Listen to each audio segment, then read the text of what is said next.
Assalamualaikum warahmatullahi wabarakatuh. Di pertemuan kali ini sedikit berbeda dengan pertemuan di video sebelumnya. Karena di video kali ini aku mau sedikit curhat tentang peristiwa yang aku alami pada tahun 2001 lalu.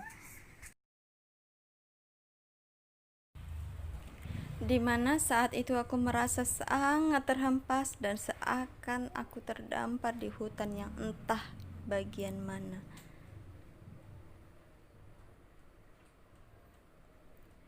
Oke, baiklah. Aku akan mulai bercerita. Ini sebenarnya aku tuh sudah lama banget nulisnya, yaitu pada tahun 2005. Yang berniatkan waktu itu aku mau kirim ke salah satu radio swasta di daerah Medan. Tapi nggak tahu entah kenapa aku lupa. Buktinya surat ini masih ada di tangan aku. Ini bukti surat yang aku buat. Medan, 28 November 2001. Hari ini aku pulang dari asrama. Rasanya senang sekali bisa berkumpul dengan keluarga lagi. Pukul 10 WIB pagi, ayah datang untuk menjemputku. Dan setibanya di rumah, aku disambut dengan begitu ceria dan hangat. Saat-saat seperti inilah yang aku rindukan. Medan, 29 November 2001. Siti, apa kamu gak jadi jenguk Uwe dan nenek? Tanya mamaku mengingatkan. Oh iya, Siti hampir lupa. Sore ini kan Siti harus jenguk mereka, jawabku sambil tersenyum. Setibanya aku di sana, aku melihat Uwe tergeletak di tempat tidur.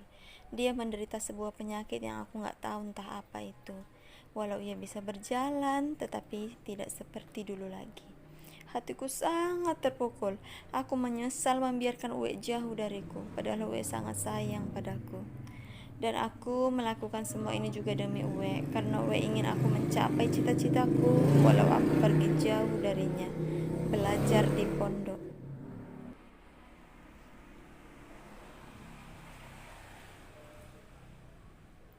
Medan, 10 Desember 2001. Hari ini aku dan keluargaku pergi ke rumah Uwe. Kami ingin berbuka puasa bersama di sana. Setibanya di sana, Assalamualaikum. Kami memberi salam kepada Uwe dan nenek. Waalaikumsalam. Mereka pun menyambut. Uwe senang sekali melihat kami datang dan ia tersenyum. Uwe puasa ya? Tanyaku pada Uwe. Ya, insya Allah Uwe masih puasa, jawabnya. Uweku adalah seorang kakek yang taat beribadah. Walau dia sakit, asalkan masih bisa melakukan sesuatu, ia akan tetap beribadah. Setelah selesai berbuka dan sholat berjamaah, di sini Uwe berkata kepadaku agar aku berjanji pada Uwe. Sebelum aku balik ke asrama, aku akan memijat Uwe sampai aku capek. Medan, 16 Desember 2001. Akhirnya Idul Fitri tiba juga. Aku minta maaf kepada ayah dan mamaku. Dan setelah sholat Id selesai, aku minta maaf kepada Uwe. Hari ini aku semakin sedih, karena hari ini Uwe semakin gak bisa jalan. Ia hanya bisa duduk dan berbaring. Meskipun begitu, selalu bersyukur.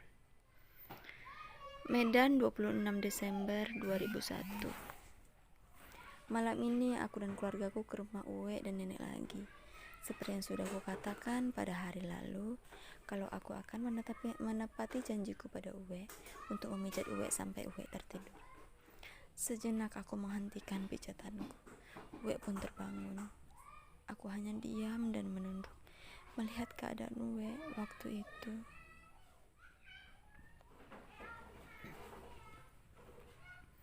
Medan, 27 Desember 2001. Aku kira hari ini gak akan ada, dan ternyata hari ini tiba juga. Ini adalah hari yang gak aku tunggu-tunggu saat itu, sebab hari ini aku akan kembali ke asrama. Dan dengan berat hati aku melangkah dan berangkat. Meskipun begitu, aku senang. Waktunya aku berangkat, Uwe memberi aku uang dan ia berkata, "Siti, kamu harus belajar dengan rajin ya, dan jaga ibadahnya." Aku tahu semua itu hanya untuk menghiburku, walaupun Uwe tersenyum saat itu. Aku juga tahu kalau hatinya menangis. Medan, 13 Januari 2002. Hari ini kan hari Minggu. Setelah berbunyi, aku sengaja nggak ikut antri untuk mengambil nasi makan siang, karena aku tahu orang tuaku mau datang. Jam menunjukkan pukul 13.30. Aku menunggu mondar-mandir dengan rasa gelisah. Aku menunggu dari asrama hingga ke pos satpam, dari asrama hingga ke pos satpam, begitu terus menerus. Sampai akhirnya aku merasa lelah. Aku melihat jam menunjukkan pukul 14.40. Aku putus asa. Aku yakin orang tuaku gak akan datang. Aku pergi masuk ke kamar dan berbaring. Saat itu aku teringat pada Uwe. Aku rindu padanya, dan tidak lama kemudian aku mendengar teriakan seseorang memanggilku. Aku tersentak dan aku langsung keluar. Ternyata temanku datang untuk mengabarkan kalau hari ini orang tuaku datang. Aku langsung berlari ke aula dan aku menyambut mereka dengan rasa senang. Tetapi kenapa paras wajah orang tuaku berbeda, hatiku terasa gak enak.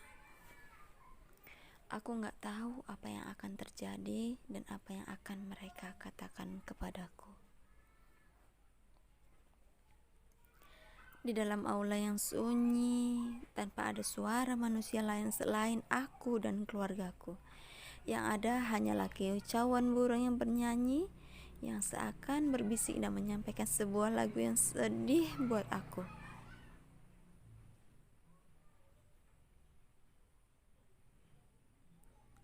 Mamaku berbisik dan suara yang kadang-kadang lembut dan kadang-kadang serak basah.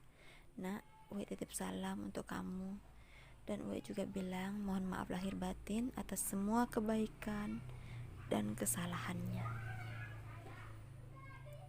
"Mak, kenapa Uwe bilang gitu? Emangnya Uwe kenapa?" Waktu itu aku bertanya dengan rasa ingin tahu.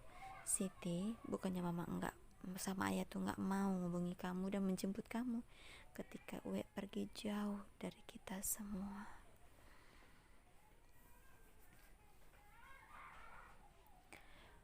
"Mama lakuin semua ini karena mama takut kamu tuh gak bisa terima semua ini, dan mama gak mau, dan mama takut kamu meneratapi semua kesedihan di tubuh Uwe yang terbujur kaku."